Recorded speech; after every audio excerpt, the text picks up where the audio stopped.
বিজেপিকে ভোট দেওয়ার বার্তা বাবুল সুপ্রিয়র। হরিণঘাটায় মুখ ফসকালেন বাবুল। হরিণঘাটায় ফাঁকা মাঠে সভা বাবুলের। হরিণঘাটায় মুখ ফসকালেন বাবুল সুপ্রিয়। তিনি বললেন বিজেপিকে ভোট দেওয়ার বার্তা। তার মুখে বিজেপিকে ভোট দেওয়ার বার্তা, অথচ গেছেন তিনি তৃণমূলের হয়ে সভা করতে, যদিও হরিণঘাটায় ফাঁকা মাঠেই সভা বাবুলের। বিজেপিকে ভোট দেওয়ার বার্তা দিলেন বাবুল সুপ্রিয়। টিএমসি তৃণমূল কংগ্রেসের পঞ্চায়েত প্রধানকে মঞ্চে তুলে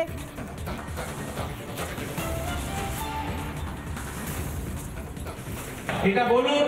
আর সকাল সকাল এই চাঁদ একদম গনগনে হয়ে ওঠার আগে ভোরবার সকালবেলা বেরোন, গিয়ে 3 নম্বর বাটন টিপে বিজেপিকে বিপুল ভোটে, এই আমাদের 3 নম্বর বাটন টিপে 2 নম্বর বাটনটা ছেড়ে দিন। 2 নম্বর বাটন ছেড়ে আরো এগিয়ে যান, জীবনে এগিয়ে যেতে হবে। 2 ছেড়ে দিয়ে এগিয়ে গিয়ে 3 নম্বর বাটন টিপুন এবং বিশ্বজিৎ দাসকে বিশ্বজয়ী করুন আপনাদের এখান থেকে। অন্যদিকে একই সঙ্গে টিএমসি অর্থাৎ তৃণমূল কংগ্রেসের পঞ্চায়েত প্রধানকে মঞ্চে তুলে ক্ষতিপূরণ চাইলেন। বিজেপিতে থাকাকালীন গাড়ির কাচ ভাঙার ক্ষতিপূরণ চাইলেন আরও তৃণমূল কংগ্রেস কর্মীর কাছেও। মঞ্চে ডেকে অপমান করলেন বাবুল সুপ্রিয়। আমার মনে পড়ছে আপনি একবার 2017 আমার কাঁচ ভেঙেছিলেন না গাড়ি, একদম 100% ভেঙেছিলেন না কাঁচ। আমি এখান দিয়ে যখন যাচ্ছিলাম পাকা, আমি 100% চিনতে পেরেছি আপনাকে। আমি যাওয়ার সময় কাঁচের দামটা নিয়ে যাবো, দাঁড়ান না কোনো ব্যাপার না। আর এই কোথায় গেল, এই খালি পায়ে দাঁড়িয়ে আছি ছেলেটা, এদিকে তুমি এদিকে এসো, এদিকে এসো, এখানে এই যে লাল দাম, এদিকে এসো, এদিকে এসো, তাড়াতাড়ি এসো তুমি। তোমাকে আমি এখনো খালি পায়ে দাঁড়িয়ে আছি, দেখেছো তো? আর না, ও চটির কেন, আরো চামড়ার জুতো ছিল, আমাকে দেখিয়েছিলে, তখন আমি বিজেপিতে ছিলাম। আমি বলেছিলাম সেরপর তুমি আর কোনোদিন ভগবান তোমার জুতো দেবে না, চটি পরে থাকতে হবে। দেখো চটি পরে আছে। এই দুটো ছেলেকে চিনিয়ে দিলাম, তোমার থেকে 17,000 টাকা নিয়ে যাবো, দাঁত ভেঙেছিল আমার মনে আছে। আর একটু খুঁজলে আরো অনেকে পাওয়া যাবে।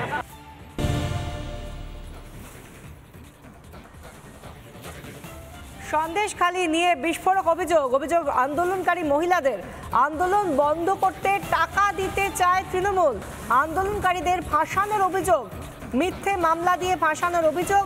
এমনকি বসিরহাটের বিজেপি প্রার্থী রেখার বিরুদ্ধে প্রার্থী হতে টাকা দিতে চেয়েছিল তৃণমূল, এমনই অভিযোগ করছেন আন্দোলনকারী মহিলারা। 20 লক্ষ টাকা দিতে চাওয়া হয়েছিল প্রিয়াঙ্কা টিব্রেওয়ালকে। অভিযোগ অর্চনা ভূঁইয়ার।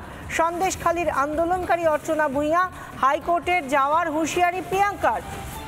আমাদের সঙ্গে সরাসরি রয়েছেন সন্দেশখালী থেকে আমাদের প্রতিনিধি মধুকল্পিতা চৌধুরী। মধুকল্পিতা, এত ভয়ঙ্কর অভিযোগ, কি বলছেন তোমার সামনে যারা রয়েছেন তারা?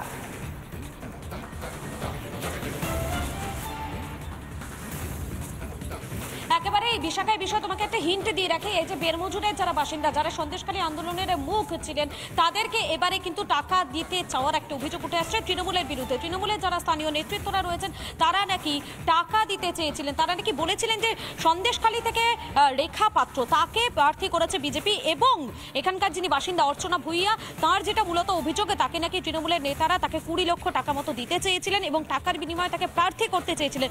এখানেই শেষ নয়, এই বেরমজুরের আরও এক বাসিন্দা, আরও এক মহিলা, অন্যতম প্রতিবাদী মুখ যিনি কুহেলি, তাকেও নাকি টাকা দিতে চেয়েছিলেন তৃণমূলের নেতারা। তার যেটা অভিযোগ, মূলত রিপাবলিক বাংলা এক্সক্লুসিভলি তিনি যেটা বলছেন, তিনি বলছেন যে তাকে নাকি টাকা দিতে চেয়েছিলেন তৃণমূলের নেতারা, এবং এই যে পুরো আন্দোলনটা, সেই আন্দোলনটা যাতে বন্ধ হয়ে যায়, সে কারণে বন্ধ করা হয় যাতে, সে কারণেই নাকি তাকে টাকা দিতে চেয়েছিল তৃণমূলের নেতারা। আর এক্ষেত্রে আরো একটা হিন্ট তোমাকে দিয়ে রাখি, এখানে রয়েছেন, আমি একবার কথা বলে নেওয়ার চেষ্টা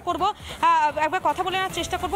এখানে আজকে তো কিছুক্ষণ আগে প্রিয়াঙ্কা টিব্রেওয়াল এসেছিলেন, আপনারা গিয়েছিলেন, অভিযোগ জানিয়েছেন, কি অভিযোগ করেছেন, কি বলেন? আমরা বলছিলাম আন্দোলন করলাম যে এই দুষ্কৃতীদের ধরুন।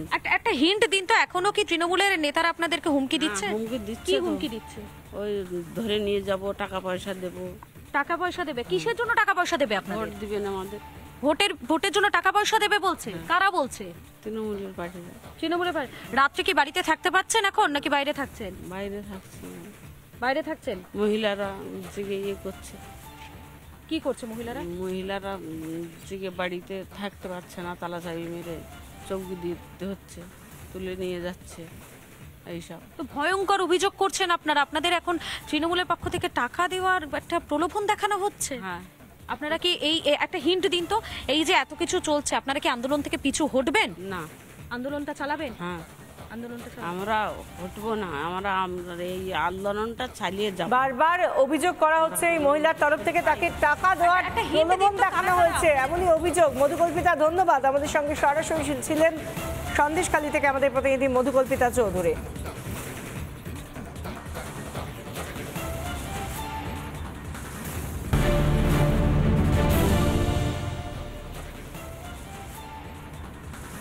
অন্যদিকে বসিরহাটের তৃণমূল প্রার্থী হাজী নুরুল ইসলামের প্রার্থীপদ বাতিলের দাবি। হাজী নুরুলের মনোনয়ন স্ক্রুটিনিতে পাস, সূত্র মারফত এমনই জানা যাচ্ছে। আর কি কি জানা যাচ্ছে বিস্তারিতভাবে জানবো, সঙ্গে রয়েছেন প্রতিনিধি বিট্টু রায়চৌধুরী। বিট্টু, এই মুহূর্তে হাজী নুরুল ইসলামের প্রার্থীপদ ঠিক কোন জায়গায় দাঁড়িয়ে?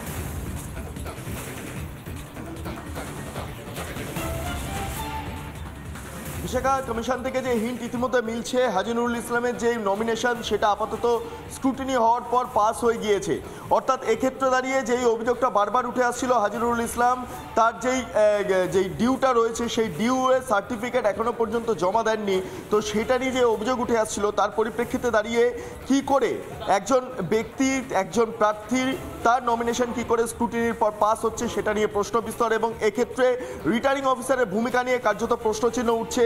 কমিশনের কাছে ইতিমধ্যে যে অভিযোগ জমা পড়েছে সেটা আপাতত জাতীয় নির্বাচন কমিশনে পাঠিয়ে দেওয়া হয়েছে, এবং এক্ষেত্রে যা ব্যবস্থা নেবে সেটা জাতীয় নির্বাচন কমিশনে ব্যবস্থা নেবে, যা নির্বাচন কমিশন সূত্রে খবর। মূলত রিটার্নিং অফিসার কি করে নো ডিউ সার্টিফিকেট না থাকার পরও কি করে তার নমিনেশন প্রক্রিয়া কমপ্লিট করেন এবং তারপর সে নমিনেশন পাস করেন, সেটা নিয়েই প্রশ্ন উঠছে বিস্তর। এবং কমিশন থেকে যেটা সূত্র মারফত জানতে পারছি বা যে হিন্ট পাওয়া যাচ্ছে, জাতীয় নির্বাচন কমিশন তাদের নিরিখে গোটা বিষয়টা খতিয়ে দেখবেন, এবং যদি কোনোভাবে কোনো ভুলভাবে যদি নমিনেশনের যেই নো ডিউ সার্টিফিকেট জমা না দেওয়ার যে বিষয়টা, সেটা যদি স্ক্রুটিনি হয়ে যাওয়ার পর সেটা পাস করে যায় এবং দেখা যায় যে সত্যিকারের যেই ডকুমেন্ট জমা দেওয়ার কথা ছিল সেটা জমা দেওয়া হয়নি, তাহলে সেক্ষেত্রে দাঁড়িয়ে কমিশন স্বতঃপ্রণোদিতভাবে আরও এগেনস্ট অর্থাৎ রিটার্নিং অফিসারের বিরুদ্ধে ব্যবস্থা নিতে পারে, যেটা আমরা সূত্র মারফত হিন্ট পাচ্ছি। এবং খুবই তাৎপর্যপূর্ণ আরেকটা ঘটনা, একদিকে দেবাশিস ধর তার ক্যান্ডিডেটশিপ বাতিল হয়েছিল, কি কারণে? নো ডিউ সার্টিফিকেট তিনি জমা দেননি। কিন্তু অন্যদিকে দাঁড়িয়ে আমরা যেটা দেখতে পাচ্ছি যে হাজী নুরুল ইসলাম তার ক্যান্ডিডেটশিপ বাতিল হলো না এখনো পর্যন্ত, তার নমিনেশন স্ক্রুটিনি হয়ে গেল, কিন্তু তিনিও নো ডিউ সার্টিফিকেট জমা দেননি। অর্থাৎ একই কমিশনের যে আরোরা রয়েছেন, সে আরও একজন এক এক ধরনের কেন সিদ্ধান্ত নিচ্ছেন, এবং কি করে আইনের বাইরে গিয়ে বা আইনের মধ্যে থেকে এই ধরনের একটা পরিস্থিতি তৈরি হচ্ছে, সবটা নিয়ে কমিশন গোটা বিষয়টা খতিয়ে দেখছে। ইতিমধ্যে যে অভিযোগ জমা পড়েছে তা আপাতত জাতীয় নির্বাচন কমিশনে পাঠিয়েছে রাজ্যের মুখ্য নির্বাচনী আধিকারিক দপ্তর। এখন যাবতীয় সিদ্ধান্ত জাতীয় নির্বাচন কমিশন তারা নেবে। তারা যদি মনে করেন যে গোটা বিষয়টা ভুল হয়েছে, গোটা বিষয়টাতে খামতি রয়েছে, প্রক্রিয়াতে খামতি রয়েছে, তাহলে তারা রিটার্নিং অফিসারের বিরুদ্ধে ব্যবস্থা নেওয়ার পাশাপাশি হাজী নুরুল ইসলামের ক্যান্ডিডেটশিপ বাতিল করতে পারে। যদি জাতীয় নির্বাচন কমিশন মনে করে, যদি জাতীয় নির্বাচন কমিশন তারা ভ্রান্তিটা বা ভুলটা দেখতে পারেন, তাহলে তারা এই ব্যবস্থা নিতে পারেন, যেটা নির্বাচন কমিশনের তরফে আপাতত আমাদের হিন্ট দেওয়া হচ্ছে। অর্থাৎ গোটা বিষয়টা নিয়েই এখন প্রশ্ন বিস্তর, দেখার বিষয় হাজী নুরুল ইসলামকে নিয়ে এই জায়গা থেকে এখনো পর্যন্ত যেটা বলা হচ্ছে যে হাজী নুরুল ইসলামের এই মুহূর্তে তার নমিনেশন ক্লিন রয়েছে, এমনটাই দাবি করা হচ্ছে বা সূত্র মারফত জানা যাচ্ছে। ধন্যবাদ বিট্টু।